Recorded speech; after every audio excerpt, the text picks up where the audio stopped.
Sunrise in East Africa. It begins not with a whisper, but with a roar that echoes across the endless plains, signaling the start of another day of survival. This is a land where the earth still breathes with a primal rhythm, where the horizon stretches so wide it seems to swallow the sky. From the snow-capped peak of Mount Kilimanjaro, the roof of the continent, to the golden savannas that tremble under the hooves of millions, this is a world that time forgot, but never left behind. Welcome to Tanzania. It is more than just a country. It is a living, breathing legend. Here, the drama of life and death plays out on a stage built by fire and ice over millions of years. It is a place where Tanzania Wildlife reigns supreme, offering a window into the past, back to when nature was the only law. Whether it is the silent stalk of a predator or the thunderous march of the great herds, every moment here feels like a heartbeat. Join us as we embark on the ultimate African safari, a journey into the untamed soul of Africa, to witness the beauty, the brutality, and the enduring spirit of the wild. In the verdant foothills of Mount Kilimanjaro, the air grows heavy and humid. Here, the Arusha forest stands as a green cathedral, a sanctuary far removed from the scorching plains below. Within this emerald embrace, a unique primate moves with the grace of a ghost. They are the black and white Colobus monkeys. Unlike their noisy cousins that chatter endlessly in the canopy, the Colobus are the introverts of the primate world. Clad in what looks like nature's own tuxedo, with a flowing mantle of white fur cascading down their backs, they drift through the trees in silence. They do not swing frantically. They leap long, calculated arcs that defy gravity, their white tails trailing behind like a brush stroke against the canvas of the forest. Life here seems idyllic. Groups of Colobus sit high in the branches, grooming one another with tender precision. It is a ritual of bonding, a quiet display of family and trust in the heart of the Tanzania wildlife. Their specialized stomachs allow them to digest toxic leaves that other animals avoid, giving them the freedom to dine peacefully in the treetops. But in the wild, tranquility is often just a mask for danger. The silence of the Colobus is not just a preference, it is a survival strategy. For above the canopy, a shadow is circling. The martial eagle, Africa's largest eagle, rules these skies. With a wingspan stretching nearly 9 feet, it is a predator of terrifying power. It does not need to scream to announce its presence. It hunts with silence and terrifying patience. From a mile away, its golden eyes lock onto the monochrome pattern of a colobus. To the eagle, the monkey is not a graceful dancer, but a meal. The tension in the forest is palpable.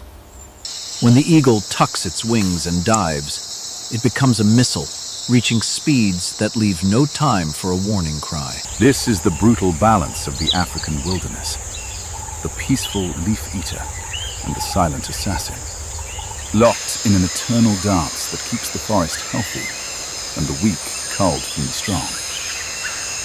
While the eagle commands the open skies, the canopy below hides jewels of a different kind, creatures that seem painted by the hand of a master artist. High in the branches of the Arusha forests, a flash of deep crimson breaks the gloom. It is the Hartlaub's turako. At rest, this bird is a study in iridescent greens and blues, blending perfectly with the foliage. But the moment it takes flight, it reveals the brilliant red feathers beneath its wings, a sudden explosion of color that serves as a dazzling signal in the dim forest light. They are the acrobats of the trees, bounding from branch to branch, not with the heavy flap of wings, but with light, energetic hops. Alongside them, the silvery-cheeked hornbill glides through the air, its casque-topped beak cutting a distinctive silhouette against the filtered sun. These birds are the vibrant chorus of the forest, their calls weaving a tapestry of sound that fills the air. But as the dense forest begins to thin, giving way to the open woodlands and tall grass, the rules of the game change. The colorful display of the canopy is replaced by the need for invisibility. Here, in the golden sway of the savanna grass, stalks a hunter that is often heard of, but rarely seen. The serval. Resembling a miniature cheetah, but built with the lanky proportions of a basketball player, the serval is a masterpiece of evolutionary engineering. It possesses the longest legs relative to its body size of any cat, allowing it to move through the tall grass with a fluid, floating gait. But its true superpower lies in its head. Its ears are enormous, oval-shaped radar dishes that can rotate independently to pinpoint a sound with terrifying accuracy. The serval does not hunt with the raw power of a lion or the blistering speed of a cheetah. It hunts with patience. Watch as it pauses, freezing mid-step, one paw raised.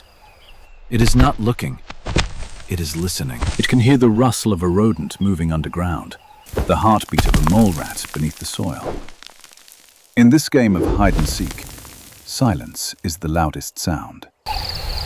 Suddenly, the tension snaps. The serval coils its muscles and leaps a high, vertical arc that can reach 10 feet into the air. It is a stunning display of athleticism. For a split second, the cat hangs suspended against the blue sky, a golden silhouette, before crashing down into the grass with the force of a hammer. Success is not guaranteed, but the serval is persistent. This solitary hunter plays a crucial role in maintaining the balance of the ecosystem, controlling the population of rodents that would otherwise overrun the vegetation. It is a small, silent guardian of the African wilderness, proving that in Tanzania, power comes in many forms, and sometimes the most effective hunters are the ones you never see coming. In the open plains of Tanzania, respect is usually measured in tons. The elephant commands the path, the lion commands the pride. But there is one creature, barely standing a foot tall, that demands respect through sheer audacity. Enter the honey badger. With its stocky build, short legs, and a coat that looks like a skunk that has seen too many street fights, it does not look like royalty. But make no mistake, this is the undisputed brawler of the bush.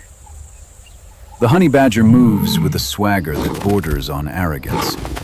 It doesn't skulk, it marches. Evolution has equipped this animal with a defense system that is the envy of modern warfare. Its skin is remarkably thick and loose, allowing it to twist and turn within its own hide. If a predator grabs it by the scruff of the neck, the badger simply spins around and bites back.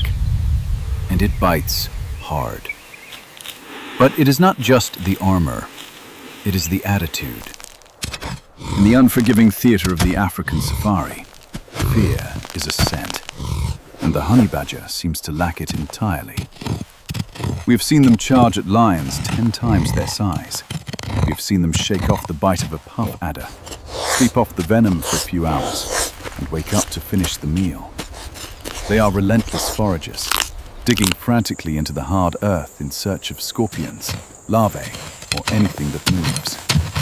They are nature's reminder that spirit often outweighs size. But chaos creates opportunity, and watching this destructive excavation from a high perch is a creature of startling beauty.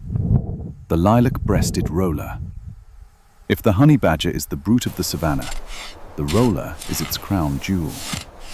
With a chest dipped in pastel violet, wings of turquoise and azure, and a back of warm brown, it looks like a piece of a rainbow that has fallen to earth.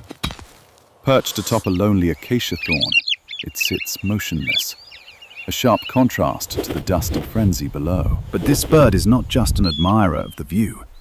It is a calculating opportunist. As the honey badger tears up the ground, It flushes out insects, lizards, and small rodents terrified by the upheaval. The roller watches with eagle eyes.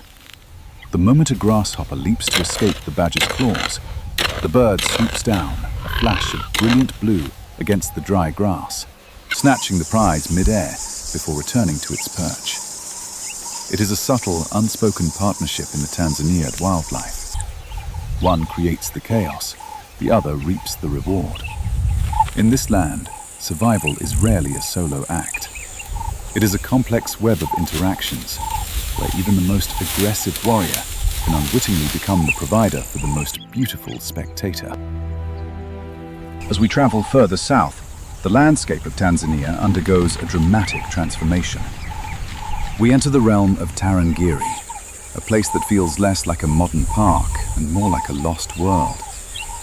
Here, the earth hides a creature so strange, so elusive, that seeing one is considered a lifetime event for any African safari guide. Emerging from the shadows of the twilight is the ground pangolin. At first glance, it doesn't seem to belong to the mammalian family at all. It looks like a mythical beast, a pine cone brought to life, or perhaps a small dragon that has lost its fire. It is the only mammal in the world wholly covered in scales. These scales, made of keratin, the same material as your fingernails and the rhino's horn, are a marvel of evolutionary armor. They overlap perfectly, creating a flexible, impenetrable suit that protects the soft belly underneath. Watch how it moves. Camera follows the pangolin at ground level. It walks on its hind legs, using its tail for balance, clutching its front claws close to its chest like a shy monk.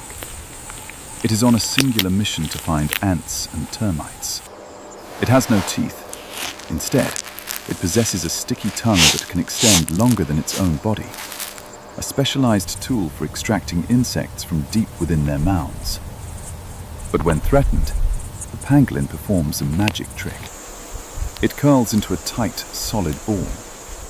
In this fortress of scales, it is impervious to the jaws of lions and hyenas. Yet this perfect defense has become its greatest vulnerability in the face of human greed. As the most trafficked mammal on Earth, its presence here is a fragile miracle. To witness a pangolin in the wild is to witness a ghost, a silent plea from the untamed nature for protection. Standing guard over these shy creatures are the sentinels of Tarangire, the baobab trees. If the pangolin is the secret of the earth, the baobab is the monument of the sky. These are not just trees, they are living giants. Some of them have stood here for over 1,000 years, their roots gripping the soil long before the borders of nations were drawn. With their massive, swollen trunks and gnarled branches that look like roots thrust into the air, legend says the devil plucked them up and planted them upside down. But in the harsh reality of the dry season, the baobab is a lifesaver. It is the tree of life. Its spongy trunk can store thousands of gallons of water, a hidden reservoir that elephants have learned to access by tearing away the bark with their tusks. In the tree's light, the silhouette of a baobab against the purple horizon is the quintessential image of the African wilderness. It stands as a testament to endurance. Both the armored pangolin and the ancient baobab tell us the same story. But survival is not just about speed or strength. It is about adaptation. It is about the ability to weather the storms of centuries and still remain standing, rooted in the history of this magnificent land. North of the ancient baobabs, the landscape opens up into a sea of grass that defies imagination. We have arrived in the Serengeti. In the language of the Maasai people, it means endless plains. And standing here, under a sky that feels big enough to hold the whole world, you understand why. This is the beating heart of Tanzania Wildlife, the stage for the greatest show on Earth. But before the thundering hooves of the Serengeti Great Migration can shake the earth, there is a quieter, more delicate prologue. It is February. The short rains have turned the plains into a lush, emerald carpet. And suddenly, as if synchronized by a silent signal from the cosmos, the birthing begins. Within a span of just a few weeks, nearly 500,000 wildebeest calves will be born. That is 8,000 new lives every single day. The air is filled with the bleating of newborns and the scent of Bertha. Scent that signals hope for the herd, but opportunity for others. Let us focus on one mother. She is separated slightly from the throng. The pain of labor is visible in her eyes, but so is a frantic urgency. She knows the rules of the Serengeti better than anyone. Vulnerability is a death sentence. Within minutes, a wet, trembling bundle of fur drops to the grass. It is a fawn-colored calf, blinking against the harsh African light. What happens next is a miracle of biology. In the human world, a baby takes a year to walk. Here, there is no such luxury. Close-up of wobbling legs trying to stand. The calf struggles, its spindly legs slipping on the grass. It falls. It tries again. The mother nudges it gently but firmly. She is not just comforting it, she is warning it. Get up, she seems to say. You must get up, because the grass is not empty. From the granite kopjes, those rocky outcrops that dot the plains like islands in a green sea, amber eyes are watching. Lions, cheetahs, and hyenas have been waiting for this season all year. The calving season is also known as the feast. 10 minutes. That is all the time the calf gets. In 10 minutes, it stands. In 20, it runs. It has to. It is born into a race for survival where the starting gun has already fired. As the calf takes its first steady steps alongside its mother, blending into the safety of the massive herd, we witness the circle of life in its rawest form. It is a heartbreakingly beautiful paradox. Thousands of new lives entering the world, surrounded by death waiting in the wings. This is the engine that drives the Serengeti. These fragile calves are the future of the migration, the promise that despite the carnage, life will always find a way to continue. As the dry season tightens its grip, the endless green fades to dust. Driven by an ancient genetic hunger, the herds turn north. They move as one single organism, a column of life stretching for miles, visible even from space. This is the Serengeti Great Migration in full flow. But nature does not grant safe passage. Standing between them and the promise of lush pastures is the ultimate barrier, the Mara River. It is not just a river, it is a gauntlet. The herds gather at the banks, thousands strong. The air is thick with dust and anxiety.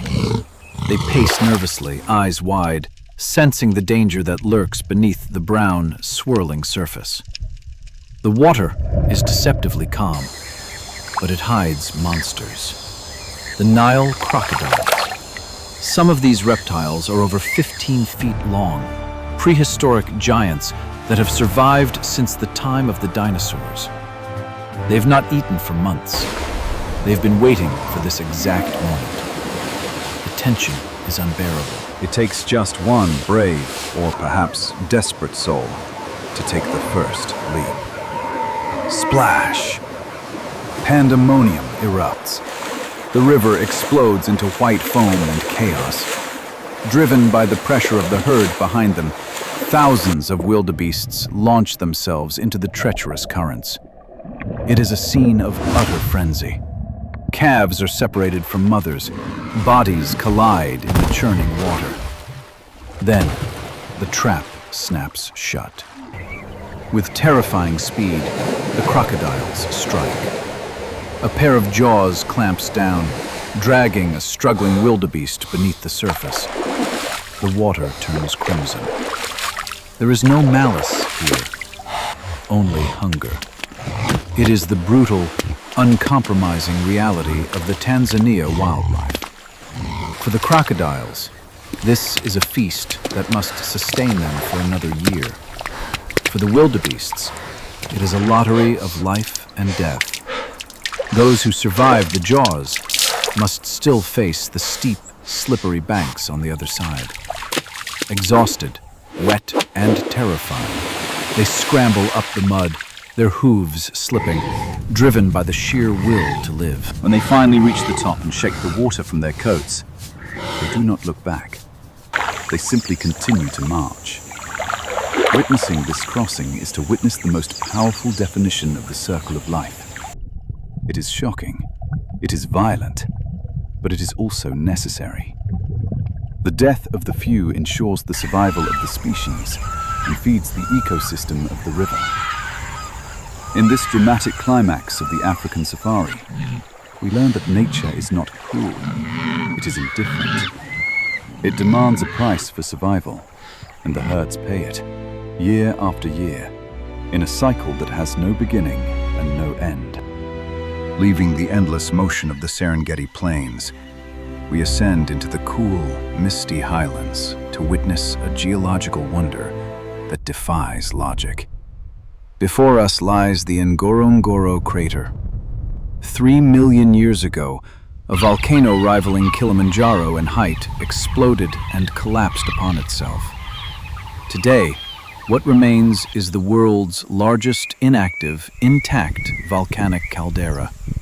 It is a natural amphitheater, 10 miles wide and 2,000 feet deep, sheltering a self-contained ecosystem that many call the Garden of Eden. Unlike the migratory herds of the Serengeti, the animals here rarely leave. They are prisoners of paradise, living out their lives within these steep, verdant walls. Down on the crater floor, amidst the fever trees and soda lakes, the air is filled with a ceaseless, busy chattering. It is not the roar of a predator, but the sound of industry. Meet the village weaver. In a land dominated by giants, these small, bright yellow birds are the undisputed master architects of the Tanzania Wildlife. While the volcano created the crater with brute force, the weaver bird builds with delicate precision. For the male weaver, construction is not a hobby. It is a high-stakes audition. Watch him work. Using only his beak and feet, he strips a long, thin blade of fresh grass. He flies to a hanging branch and begins the impossible. He ties a knot. Yes, a knot. From this single anchor, he weaves a complex, spherical nest, looping and interlacing the strands with a dexterity that would shame a human basket maker. He must work fast. The grass must remain green and flexible. If it dries out, it becomes brittle, and the structure will fail. But the true challenge is not gravity, it is the critic.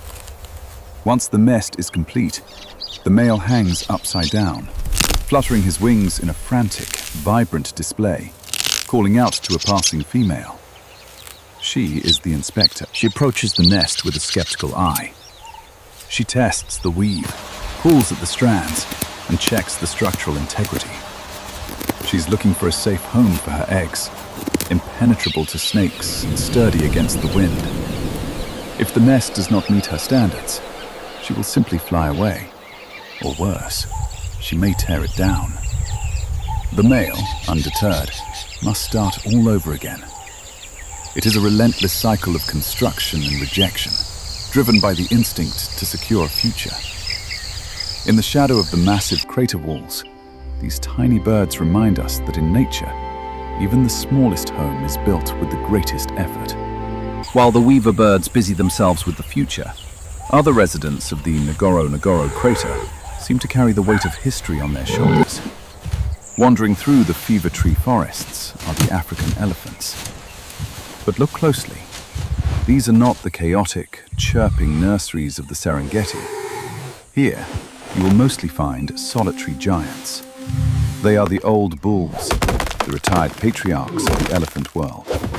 Some of these males carry tusks so large they almost graze the ground, ivory treasures that, elsewhere, would make them targets. But within the protective walls of the crater, they find a rare peace. They move with a slow, deliberate dignity, their trunks swaying like pendulums. These intelligent beings are the gardeners of the landscape. As they push over trees and trample dense brush, they keep the savannas open for the grazers. They are the silent architects of the ecosystem, shaping the world with every step. But if the elephant is the king of the crater, then the black rhino is its ghost. Scanning the horizon, you might spot a dark, armored shape emerging from the heat haze. It is a sight that has become tragically rare across the rest of Africa. The black rhino is a relic of a bygone era, a creature that looks like it walked straight out of the prehistoric epoch. With two horns made of compressed keratin and a reputation for a short temper, it commands fear. It is a solitary fortress, built for defense. Yet, despite its thick skin and explosive power, capable of charging at 30 miles per hour, the black rhino is heartbreakingly fragile. Its armor cannot protect it from the crosshairs of a rifle. Poaching has decimated their numbers to the brink of extinction. Today, the Ngorongoro Crater serves as one of their last true strongholds, a natural fortress patrolled by rangers who guard them day and night.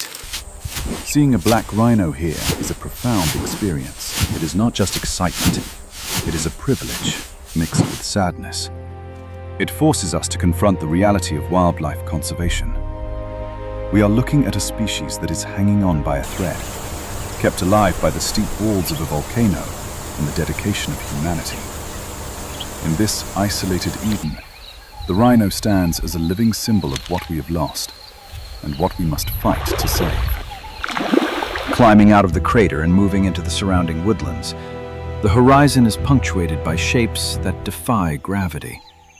Here, the Maasai giraffe, the tallest land animal on the planet, strides through the landscape like a living construction crane. Standing up to 18 feet tall, they are the mobile watchtowers of the African safari. Their height gives them a distinct advantage, not just in spotting predators from miles away, but in accessing a food source that no other competitor can reach: the canopy of the acacia tree. Watch closely as a giraffe feeds. Close-up of giraffe eating the acacia is armed with vicious, finger-long thorns designed to deter browsers. But the giraffe has evolved a workaround. It extends a prehensile tongue, nearly 20 inches long, and colored a deep purple-black to protect against the harsh tropical sun. With the dexterity of a human hand, this tongue navigates between the thorns, stripping the fresh leaves with surgical precision. Thick, rubbery saliva coats its mouth, making it immune to the sharp spikes. It is a masterclass in adaptational gentle giant feasting on barbed wire. But do not mistake their elegance for weakness. The giraffe's long legs, which propel it across the savanna in a mesmerizing slow-motion gallop, are also deadly weapons. A single kick from a giraffe can shatter the skull of a lion or cave in a predator's ribs. They are peaceful, yes, but they are not defenseless. They drift through the heat haze, their patterned coats blending perfectly with the dappled shadows of the trees, silent guardians of the woodlands. Yet, as the dry season wears on, even the moisture-rich acacia leaves are not enough. All life in Tanzania eventually bows to one master: water. Leaving the dry savannas behind, we travel west towards a shimmering expanse that looks like an ocean dropped into the middle of a continent. The dust settles, replaced by the cool, humid breeze of the great inland seas. Here, the rules of the game change completely. The vast open plains give way to the mysterious, murky depths of the Great Lakes, where danger does not stalk through the grass, it lurks beneath the surface. Stretching across the horizon, Lake Victoria appears less like a lake and more like an inland ocean.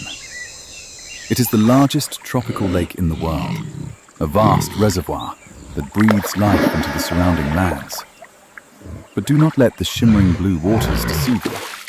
Beneath the surface, This is the domain of one of the most dangerous creatures in the African wilderness, the hippopotamus.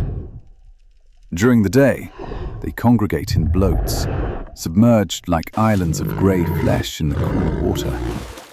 To the casual observer, a hippo looks comical, fat, lazy, and perpetually sleepy. But this is nature's most successful disguise. Beneath that blubbery exterior lies a creature of pure muscle and aggression.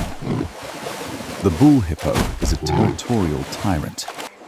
When challenged, he opens his jaws to a terrifying 150 degrees, displaying tusks that can grow up to 20 inches long, ivory daggers capable of snapping a canoe in half like a twig. They are not carnivores, they eat grass. Yet they are responsible for more human fatalities in Africa than lions, elephants, or rhinos combined. If a boat crosses their unseen boundary, the water explodes. The river horse becomes a torpedo. In the aquatic world of Tanzania, peace is maintained only by keeping your distance. But while the water belongs to the heavyweights, the air belongs to a hunter of a different class. A high-pitched, soulful cry pierces the humid air. Whee, whee, whee, whee. It is the call of the African fish eagle, a sound so evocative it is often called the voice of Africa. Perched high on a dead tree overlooking the lake, the fish eagle is a vision of regality with its white head, chestnut body, and powerful black wings. It is the aquatic counterpart to the martial eagle we met in the forests, but its technique is entirely different. It watches the surface of the lake with telescopic vision, ignoring the hippos below, focused only on the flash of silver scales. Suddenly, it drops. It does not dive like a bullet. It sweeps down in a controlled glide, swinging its talons forward at the very last second. Splash! With surgical precision, it plucks a tilapia from the water without even wetting its feathers. As it banks away, struggling fish firmly in its grip, the fish eagle lets out its call again, a proclamation of success echoing across the water. From the brute force of the hippo to the aerial mastery of the eagle, Lake Victoria is a theatre of contrast. It is a reminder that in Tanzania, every element, earth, air, and water, has its own masters, and life thrives by respecting the boundaries between them. Hidden along the steep, forested slopes of Lake Tanganyika lies a narrow strip of wilderness that changed our understanding of the world forever. Gombe Stream National Park. It is the smallest national park in Tanzania, but its significance is monumental. Here, we do not just watch nature. We encounter a reflection of ourselves. Entering the territory of the eastern chimpanzee is an experience that sends shivers down the spine. You hear them before you see them. A chaotic chorus of screams and drum rolls on tree buttresses that echoes through the canopy. It is raw, raucous, and startlingly familiar. When you finally lock eyes with a chimp, the connection is instant and unnerving. In their amber gaze, you see curiosity, calculation, and emotion. These are not merely animals acting on instinct. They are complex beings navigating a sophisticated society. Watch this female. She strips a twig of its leaves, fashioning a tool. She inserts it delicately into a termite mound, waits, and then withdraws it, covered in insects. For centuries, we believed humans were the only toolmakers. The chimpanzees of Gombe shattered that arrogance. They teach this skill to their young, passing down knowledge from generation to generation. It is not just biology, it is culture. Their lives are a dramatic soap opera of alliances, betrayals, and deep bonds. We see them grooming each other for hours, gentle fingers picking through dark fur. This is not just hygiene, it is politics. It is how they build friendships, secure favors, and comfort one another after a fight. We see mothers cradling their infants with a tenderness that needs no translation. We see the aggression of rival males, terrifying and violent, reminding us of the darker roots of our own history. To walk among the chimpanzees of Tanzania is to look into a mirror across the evolutionary divide. We share nearly 99 of our DNA with them, and in the quiet moments of the forest, that one difference feels incredibly small. They are the bridge between the untamed nature and the human world, a living testament to our shared origins on this wild continent. From the lush emerald forests of the West, we travel to a landscape that feels alien, hostile, and utterly mesmerizing. This is Lake Natron. If the Serengeti is the cradle of life, Natron looks like the cauldron of death. The water here is not blue.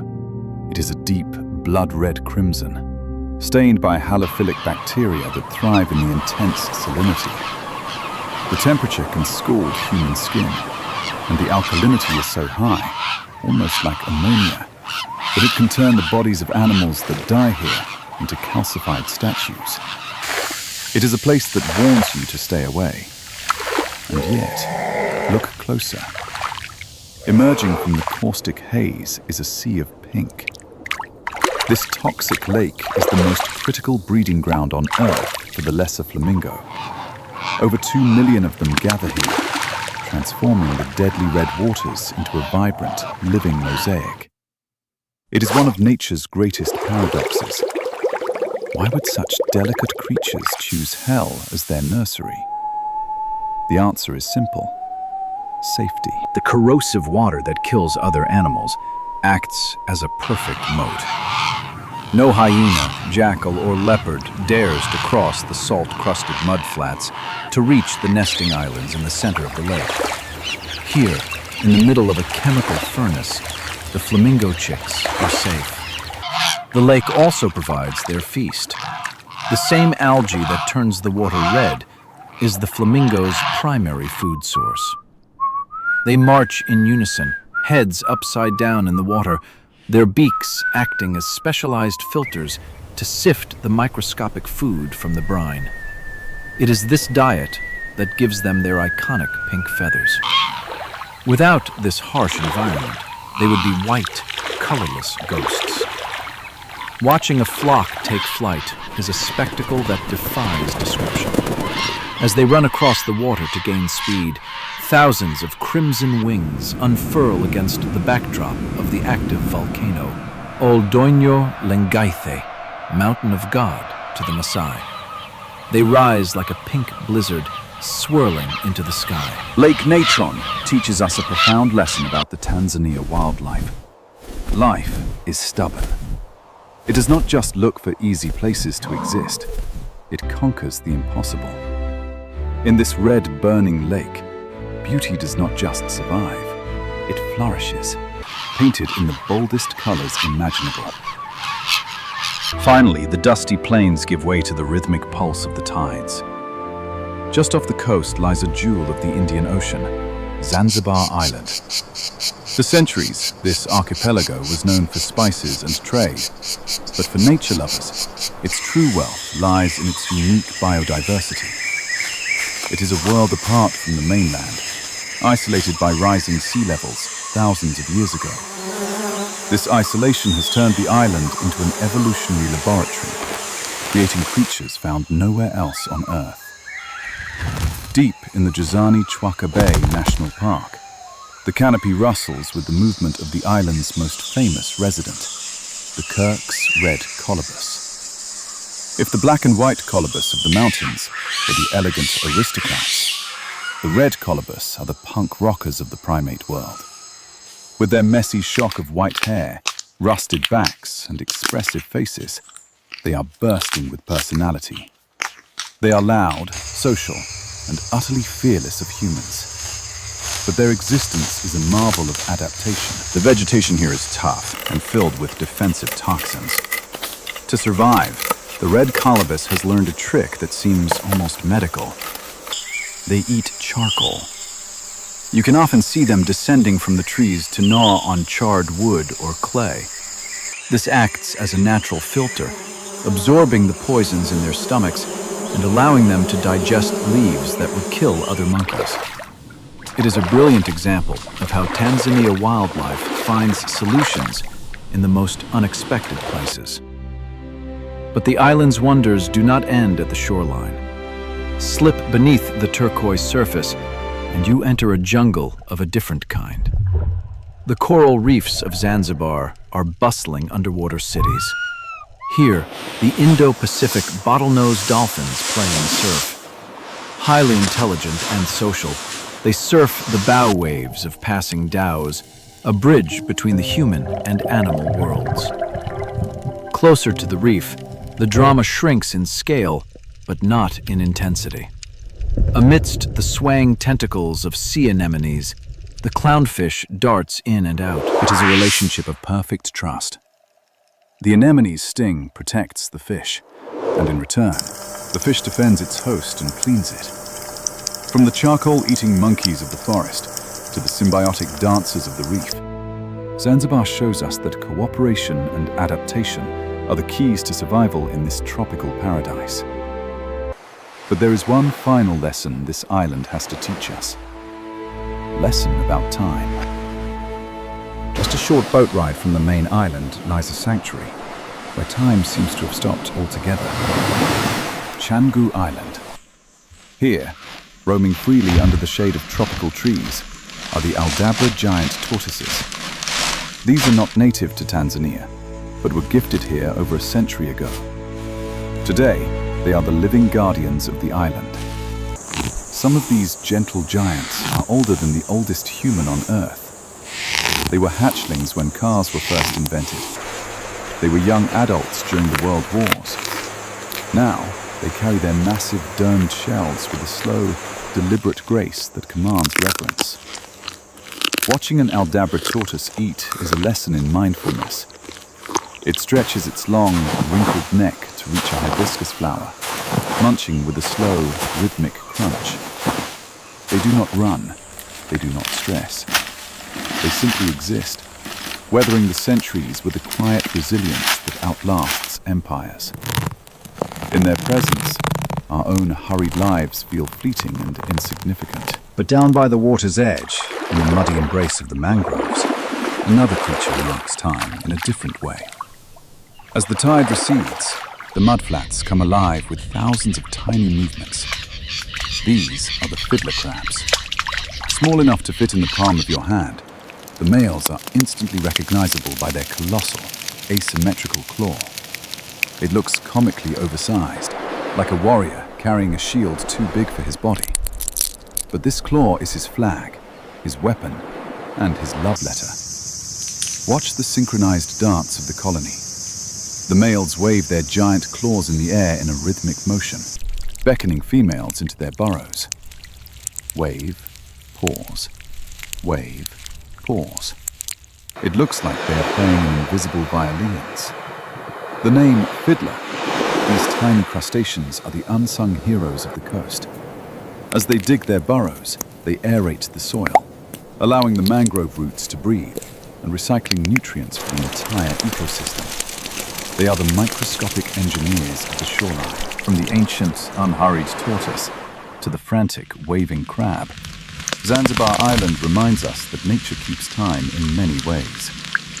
It moves in the slow creep of a shell and the quick scuttle of a claw. It is a rhythm that has played out for millions of years, indifferent to the chaos of the human world, yet vital to the health of our planet.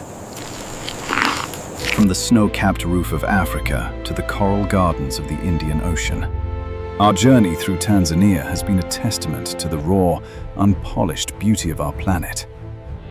We have witnessed the circle of life in its most dramatic forms, from the fragile first steps of a wildebeest calf to the silent, deadly dive of the martial eagle.